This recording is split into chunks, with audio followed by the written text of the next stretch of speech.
വാങ്ങിയ ആപ്പിൾ മോശമാണെന്ന പരാതി പരാതിയുമായി എത്തിയ സ്ത്രീയും നടത്തിപ്പുകാരിയുമാണ് പരസ്പരം വഴക്കിലായത്.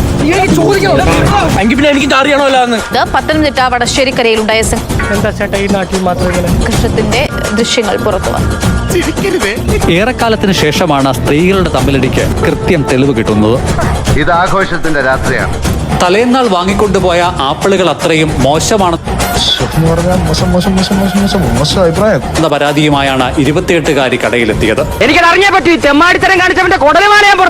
കൊണ്ടുവന്ന ആപ്പിളുകൾ മുഴുവൻ മുറിച്ച് കഷ്ണങ്ങളാക്കിയ നിലയിലായിരുന്നു.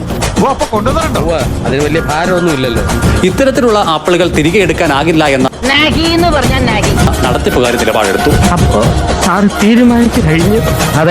ഉപഭോക്താവ് സഞ്ചിയിൽ കരുതിയ ആപ്പിൾ കഷ്ണങ്ങൾ അവിടെ തന്നെ കുടഞ്ഞിട്ടു. നിലത്ത് വീണതിൽ ഒന്നെടുത്ത് കഴിക്കാൻ ആവശ്യപ്പെട്ട് കടക്കാരിക്ക് നേരെ നീട്ടി. അവരത് വാങ്ങി വലിച്ചെറിഞ്ഞു. ഇനി എനിക്ക് സഹിക്കാൻ പറ്റില്ല. ഇതോടെ തർക്കം കൊടുമ്പിരിക്കൊണ്ടു. പിന്നീടുണ്ടായത്